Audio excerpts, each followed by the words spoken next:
সুপ্ৰভাত দৰ্শক মণ্ডলী পুৱাৰ আড্ডালৈ স্বাগতম জনাইছো মই অংশুমান ভূঞা আৰু মই আপোনালোকক পুৱাই পুৱাই এটা ধামাকা দিবলৈ ওলাইছো যে আজি যিজন ব্যক্তি আজি অতিথিৰ ৰূপত আছে এলাপাছা ব্যক্তি নহয় চিকৰা মানৱ মানে অলপ ভয় খাইছে নেকি নহয় ভয় খাবলগীয়া মানুহেই নহয় পুৱাই পুৱাই আপোনালোকক হাঁহিৰে উপচাই দিব সেইজন ব্যক্তিয়ে হয়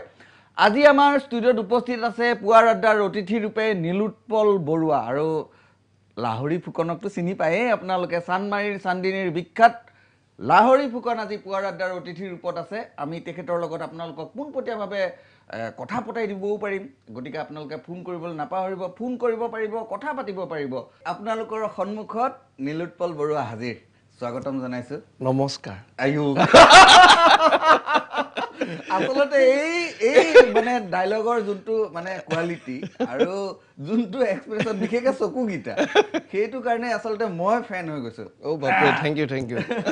আৰু দৰ্শক মণ্ডলী আপোনালোকক হয়তো চিনাকি কৰিবলৈ মানে বেলেগকৈ প্ৰয়োজন নাই আমাৰ নীলোৎপল বৰুৱা টো চিনি পাইছে চানমাৰী চান্দিনীৰ লাহৰি ফুকত আজি আপোনালোকৰ সন্মুখত হাজিৰ হৈ আছে আপোনালোকে পোনপটীয়াভাৱে কথাও পাতিব পাৰিব নীলোৎপল বৰুৱাৰ সৈতে বাকি এতিয়া আমি কথা পাতো ৰাইজৰ দায়িত্বটো ৰাইজে পালন কৰিব মানে প্ৰথম এটা ডায়লগেদি আৰম্ভ কৰোঁ বেকগ্ৰাউণ্ড অলপ মানে আচ্ছা আচ্ছা ওকে অলপ বেকগ্ৰাউণ্ড লাগিব মোৰ নামটো কিন্তু ডাইৰেক্ট ক'ব নোৱাৰি নামটো কোৱাৰ আগতে মোৰ বেকগ্ৰাউণ্ড ষ্টৰিটো আপুনি জানি ল'ব লাগিব মই যেতিয়া আইৰ গৰ্ভত আছিলোঁ আই আৰু পিতায়ে ছোৱালী হ'ব বুলিয়ে ভাবিছিলে পিতায়েতো আগতীয়াকৈ গৈ গণকৰ ওচৰত নাম চোৱাই আহিছিল নামটো কি জানে লাহৰি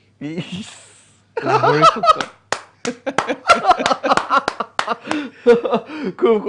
সুন্দৰ আমাৰ এজন দৰ্শকে আমাক ফোন কৰি আছে আমি তেখেতৰ লগত কথা পাতি লওঁ হেল্ল' সুপ্ৰভাত কোনে ক'লে ক'ৰ পৰা ক'লে মই ডিব্ৰুগড়ৰ পৰা কৈছো একদম সুপ্ৰভাত আজি আমাৰ ষ্টুডিঅ'ত আছে পুৱাৰ আড্ডাৰ অতিথিৰ ৰূপত আপোনালোকৰ প্ৰিয় লাহৰি ফুকন পোনপটীয়াভাৱে কথা পাতিব পাৰিব হয় হয় নীলোৎপল দা নমস্কাৰ মই প্ৰিয়াক্ষী ডিব্ৰুগড়ৰ পৰা নমস্কাৰ প্ৰিয়াক্ষী চিনাকি ওলাই গৈছে ডিব্ৰুগড়ৰ কালি চানমাৰী চান্দিনী চাইহে গম পালো সাতঘাটৰ চেঙিল ওলাই পৰিলে ন কেতিয়াবা এজন ওলাই পৰিলে কালি ওলালে বাৰু কালি এপিছডটোত ওলাইছে এতিয়া ধুনীয়াকে বেকগ্ৰাউণ্ড ষ্টৰিটো কৈ দিয়া আমি শুনি থাকো লাইভত ধন্যবাদ আপুনি পুৱাই পুৱাই আমালৈ ফোন কৰাৰ বাবে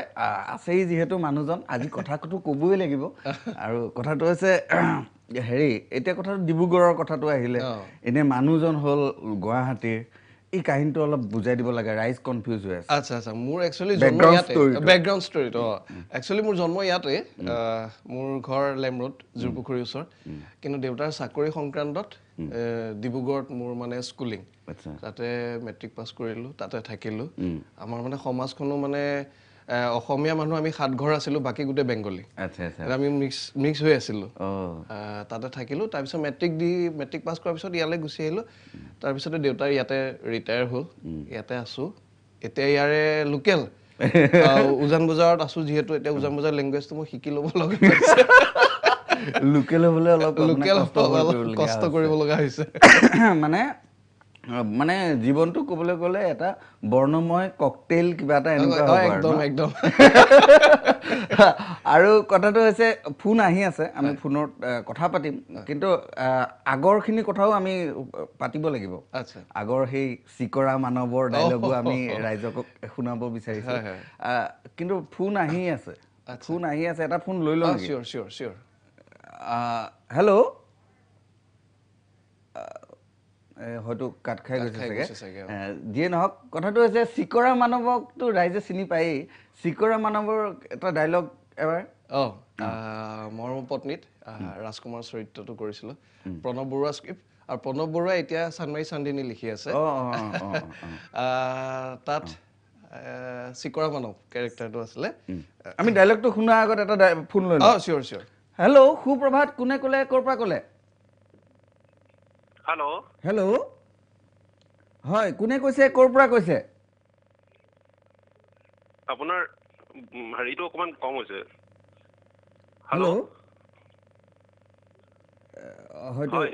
ভালকৈ শুনাত অকণমান দিগদাৰ হৈছে যিয়ে নহওক চিকৰা মানৱ আজি অকণমান লাগিবই আচ্ছা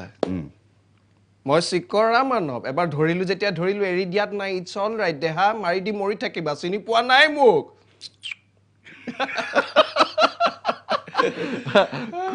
খুব সুন্দৰ আৰু কথাটো হৈছে এই মানে অভিনয়ৰ জগতলৈ অহাৰ আগত ভবা হৈছিল নে এফালে কিবা একেবাৰে নাছিলে আচলতে মোৰ এইম ইন লাইফটোৱে চেঞ্জ হৈ গ'ল সৰুৰ পৰা মানে আচলতে মই আৰ্ট কৰিছিলোঁ মোৰ দাদাইও আৰ্ট কৰিছিলে ময়ো আৰ্ট কৰিছিলোঁ আৰু আৰ্টৰ জৰিয়তে আগবাঢ়ি আহিছিলোঁ আৰু কালচাৰেল লাইনত কোনো পধ্যেই নাছিলোঁ ভবাও নাছিলোঁ একচুৱেলি মানে সেই যে যেনেকে হঠাৎ অসম বন্ধ হৈ যায় তেনেকে হঠাৎ সৃষ্টি মোৰ এক্সিডেণ্টেল এক্টৰ একচুৱেলি মই ডিগ্ৰী পঢ়ি আছিলোঁ ইয়াতে গুৱাহাটীত SB দেওৰা কলেজত ডিগ্ৰী পঢ়ি থাকোঁতে তেতিয়া সেই কলেজ উইকত মানে নাটক এখন কৰাৰ প্ৰস্তাৱ দিলে বিশ্বজিৎ কলিতাই মই বোলো নকৰোঁ বোলো কাৰণ মোৰ এইবোৰত ইণ্টাৰেষ্ট নাই বোলো আৰু মোৰ ভয় লাগে বোলো ষ্টেজত উঠিবলৈও ভয় লাগে নকৰোঁ তাৰপিছত আহি ঘৰলৈ গুচি আহিলোঁ নকৰোঁ বুলি আহি কিবা মানে শান্তি পোৱা নাই নেক্সট ডে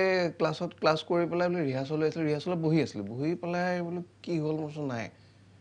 তাৰপিছতে ক'লোঁ বোলে হেৰি কৰোঁ নেকি কৰি চাওঁ সেই কৰি চাওঁ বুলি সেই কৰিলোঁ কিন্তু সেই লেঠাটো তেতিয়াই লাগিলে আৰু স্ক্ৰিপ্ট দি দিলে ডাইলগ এতিয়া কি হ'ল মানে মোৰ পলিটিকেল চায়েন্স আছিলে আৰু মা মানে পঢ়া শুনাত আমাৰ ঘৰত চবেই পঢ়াটো বেছি জোৰ দিয়ে এতিয়া পঢ়াত বহুত বেছি চোকা আছিলতো সেইকাৰণে চিন্তাটো মোক লৈ বেছি আৰু সেই পঢ়াতে বোলে পলিটিকেল চায়েন্সৰ কিতাপৰ ভিতৰত মানে মই স্ক্ৰিপ্ট লৈছিলোঁ লৈ পেলাই এনেকৈ মানে এনেকৈ অলপ হেৰি কৰি পেলাই মুভমেণ্ট কৰি পঢ়োঁতো মই ডাইলগ পঢ়ি আছিলোঁ মায়ে ভাবিছে মই পঢ়ি আছোঁ তেনেকৈ প্ৰথম নাটকখন কৰিলোঁ আৰু এটা ফোন আছে আমি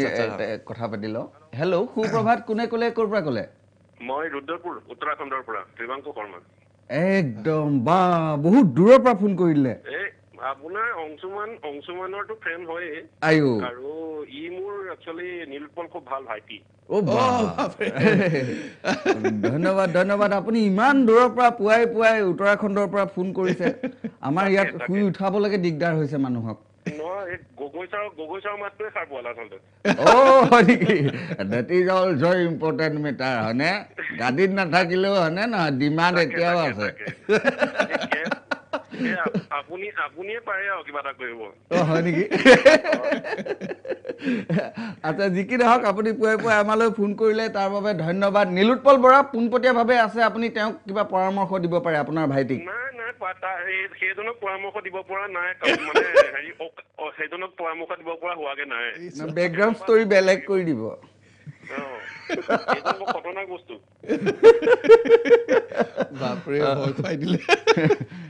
ধন্যবাদ আপুনি পুৱাই আমালৈ ফোন কৰাৰ বাবে নীলোৎপলৰ আচলতে ক'বলৈ গ'লে শুভাকাংক্ষী অসমতেই সীমাবদ্ধ নহয় এতিয়া গৈ উত্তৰাখণ্ড পাই গৈছে আশীৰ্বাদ আৰু দুই এদিনৰ পিছত বোলে পুৱাৰ ৰাতডালে ফোন আহিব জাৰ্মানীৰ পৰা আমি আশা কৰি আছো বোলে নীলোৎপলক লাগে সেইবিলাক সপোন দেখিবলৈ সকলোৱে পাৰে আৰু সপোন কি আছে অভিনয় কৰিম বুলিয়ে ওলাই আহিছোঁ আৰু আচলতে মানে কি মই ভাবোঁ অভিনেতা এজন সদায় পানীৰ দৰে হ'ব লাগে পানী যিটো পাত্ৰতে দিয়া হয় যিটো কালাৰ ধৰে আমাৰো সেই মই এজন চৰিত্ৰ অভিনেতা গতিকে বেলেগ বেলেগ চৰিত্ৰত অভিনয় কৰাৰ ভগৱানৰ আশীৰ্বাদ ঘৰৰ আশীৰ্বাদ মই মানে তেনেকুৱা চৰিত্ৰত অভিনয় কৰাৰ সুযোগ পাইছোঁ আগলৈও তেনেকুৱা এটা সপোন যে বেলেগ বেলেগ চৰিত্ৰত যাতে নিজকে মানে ঢালি দিব পাৰোঁ সেইটো এটা সপোন অভিনয় কৰি যাম মানে অভিনয় বাহিৰে মই বেলেগ একো নাজানোৱে মানে মনে প্ৰাণে মানে ক'বলৈ গ'লে এই যদি তেওঁৰ তেজত বোলে হিমগ্ল'বিন নাই তেতিয়াহ'লে সেইটো বিশ্বাস কৰিব পাৰি নাটক নাই বুলি বা অভিনয় নাই বুলি ক'লে আচলতে এইটো এটা বেমাৰেই এক প্ৰকাৰ বেমাৰ এইবিলাক আমিও ভুগিছোঁ একদম এবাৰ যোনে সোৱাদ লয় এৰিব নোৱাৰে আৰু দিল্লী কা লাড্ডু নাখালেও পস্তাব খালেও পস্তাব কথাটো হৈছে নীলোৎপল বৰুৱাই এতিয়ালৈকে পস্তোৱা নাই আৰু নপস্তায়ো আমি আশা কৰিছোঁ নীলোৎপল বৰুৱাই আমাক আৰু নতুন নতুন চৰিত্ৰক যাতে আমাৰ মূৰত সুমুৱাই আৰু নতুন প্ৰজন্মক আৰু নতুন কথা শিকাব পাৰে আৰু নীলোৎপল আমাৰ চিকৰা মানৱৰ লগত আমি বহুত কথা পাতিম লাহৰী ফুকনৰ লগত আমি বহুত কথা পাতিম কিন্তু কথাটো হৈছে এইখিনিতে সময় হৈছে এটা চমু বাণিজ্যিক বিৰতিৰ আমি এই গ'লোঁ এই আহি আছোঁ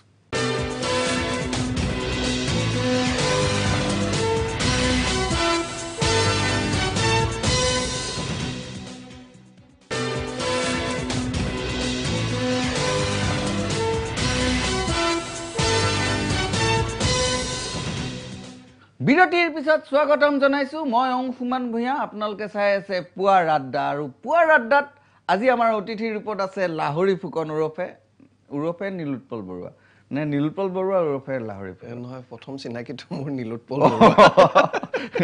মানে প্ৰথমটো চিকৰা মানৱ বুলিও ওলাব চাগে আচলতে পৰিচয় নাইকিয়া হৈ গৈছে মানে চৰিত্ৰ বিভিন্ন কৰি বছৰেকত নাম সলায় আমাৰ ষ্টুডিঅ'ত যিহেতু আছেই চিকৰা মানৱ এতিয়া চিকৰা মানৱক ক'বলৈ গ'লে চকুকেইটাই চিকৰা মানৱৰ নহয় বিশেষকৈ লাহৰি ফুকনৰ চকুকেইটাই বহুত কথা কয় এই চকুকেইটাৰ জহত কেতিয়াবা ছোৱালীৰ দিগদাৰ হৈছে নেকি একচুৱেলি কি ক'ম আৰু ৰাইজে বুজি পাইছে আচলতে কি ক'ব বিচাৰিছে এজন দৰ্শকে ফোন কৰি আছে আমি তেখেতৰ লগত কথা পাতি লওঁ হেল্ল' সুপ্ৰভাত কোনে ক'লে ক'ৰ পৰা ক'লে মই তেজপুৰৰ পৰা মূৰ্ছনা শইকীয়াই কৈছো আইও মূৰ্ছনা শইকীয়া কি খবৰ আপোনাৰ ভালে আপোনালোকৰ ভাল অতিপাত ভাল আজি নীলোৎপল বৰুৱা আমাৰ লগত আছে তাকেতো ভাল নহৈ পাৰে নে ভাল আৰু আজি ফেমিলি বেকগ্ৰাউণ্ড ইমান ভাল আছে ন আজি বেকগ্ৰাউণ্ডটো বেছি ধুনীয়া হৈ গৈছে সেইকাৰণে ভাল লাগিছে আকৌ চাই থেংক ইউ মূৰ্ছনা কি খবৰ ভালে চিনি পাইছেনে চিনি পাইছে মানে ইয়াত অডিঅ'টো আহে ভিডিঅ'টো ইয়াতে অডিঅ' আহে ভিডিঅ' নাই মূৰ্ছনা হা হা এফবিত মেছেজ কৰোতো আচ্ছা আচ্ছা ঠিক আছে ধন্যবাদ মূৰ্ছনা আপুনি আমালৈ পুৱাই ফোন কৰাৰ বাবে ঠিক আছে বাৰু কাট খাইছে যি কি নহওক ধন্যবাদ মূৰ্ছনা আকৌ এবাৰ আৰু নীলোৎপল বৰুৱা যিহেতু আছে এই আগৰ কুৱেশ্যনটো যোনটোত ছাছপেন্সটো দি পেলাই এনেই আমাৰ ইয়াত ক্ল'জ ফ্ৰেম থকাহেঁতেন দেখুৱাই দিলোহেঁতেন যে এক্সপ্ৰেশ্যনটো কেনেকুৱা আছিলে যে দিগদাৰ হৈছে নেকি কেতিয়াবা হয় কেতিয়াবা মানে কেতিয়াবা এনেকুৱা হয় যে মই নৰ্মেলিও যদি চাই থাকোঁ কাৰোবাক বা মোৰ ফ্ৰেণ্ড হওক বা এনেকুৱা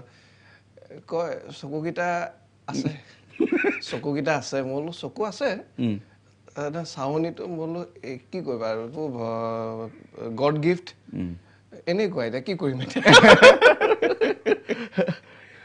আৰু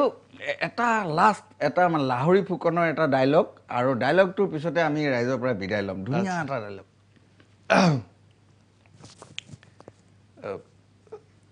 ছাৰ নতুন ছাৰ হেৰি মোৰোতো এটা জীৱন আছে মোক নিজৰ মতে জীয়াই থাকিবলৈ দিয়কচোন নহয় মানে সেইটো কোৱা নাই মানে নহয় ছাৰ মোৰ বেকগ্ৰাউণ্ডটোৱে অলপমান কষ্ট পাইছে ছাৰ আপুনি অকণমান এৰি দিয়কচোন sir please sir thank you sir ইমান ধুনীয়াকৈ কথাবিলাক কয় মই সেইটো কাৰণে বেছি ধুনীয়া লাগে আৰু চকুকেইটা বিশেষকৈ চকুকেইটাই বহুত কথা কৈ দিয়ে ক'ব নোৱাৰা যোনকেইটা মুখেদি নোলায় সেইকেইটা চকুৱেদি কয় গতিকে যোৱাৰ আগতে মই কিন্তু দুটা কথা ক'ব বিচাৰিছোঁ 2013-14 কথা মই শিৱসাগৰত দাদাৰ তাত গৈছিলোঁ তাৰ পৰা মই মানে যোৰহাট চাৰিগাঁৱলৈ আহিছিলোঁ আহি পাওঁতে ৰাতি 7টামান বাজিলে 7টা বজাৰ পিছত মই মানে ৰাস্তাটো ভালকৈ চিনি নাপাওঁ আৰু মোৰ মানে মামাৰ ল'ৰাজন অহা কথা আছিলে নিবলৈ তো মই মানে সেই তাতে চাৰিগাঁৱত মানে সেই বাছে য'ত নমালে তাতে ৰাতি এন্ধাৰ গোটেই লাইট চাইট নাই ওচৰতে দোকান এখন আছে তাতে বহি আছিলোঁ বহি থাকোঁতে সিফালৰ পৰা চাইকেল লৈ দাদা এজন আহি আছিলে দেই টৰ্চ এটা লৈ পেলাই আগত টৰ্চটো লগাই লৈছে আৰু মই কৈছোঁ দাদা এই চাৰিগাঁৱলৈ যোৱা ৰাস্তাটো কোনটো ৰাস্তাটো এইফালে মই পিছত তোমাক অলপ আগুৱাই দিব পাৰিলোঁ হয় কাৰ ঘৰলৈ যাবা মই বোলো হেমন্ত নেওগ মই চিনি পাওঁ আগুৱাই দিব পাৰিলোঁ কিন্তু হেৰি এতিয়া মানে সময় হৈছে চুপতি চোৱাৰ গতিকে বেয়া নাপাবা মই তেওঁ গুচি গ'লকৈ মই এনেকৈ চালোঁ বাপৰে বাপ মই কেতিয়াবা যদি অংশুমান দাক লগ পাওঁ এই কথা আপোনাৰ কাৰণে মোক তেওঁ ৰাস্তা দেখুৱাই দিলে আৰু এটা 2013-14-15 এনেকুৱা ভিতৰত আপুনি আহিছিলে লতাশিলত বিহু প্ৰগ্ৰেম কৰিবলৈ খুব সুন্দৰ প্ৰগ্ৰেম হৈছিলে মই আপোনালোকৰ প্ৰগ্ৰেমটো চাইছিলোঁ চাই পেলাই মানে আপোনাক এবাৰ লগ কৰা ইমান ইচ্ছা আছিলে এবাৰ চুই চাওঁ এবাৰ লগ কৰি চাওঁ এবাৰ কথা পাতি চাওঁ আজি আৰু ভাগ্য ইয়াতে বহি আছো কৃষ্ণ কৃষ্ণ কৃষ্ণ ধন্যবাদ নীলোৎপল বৰুৱা পুৱাই আমাৰ পুৱাৰ আড্ডালৈ অহাৰ বাবে আৰু দৰ্শকসকলক জনাই থওঁ যে আমি প্ৰত্যেক দিনাই আপোনালোকক নতুন নতুন অতিথিৰ সৈতে চিনাকি কৰাই দিম চাই থাকিব পুৱাৰ আড্ডা আজি আমাৰ সময় হৈ আহিল আজিলৈ মাগিছোঁ বিদায় চাই থাকিব পুৱাৰ আড্ডা। সুপ্ৰভাত, ধন্যবাদ। ধন্যবাদ।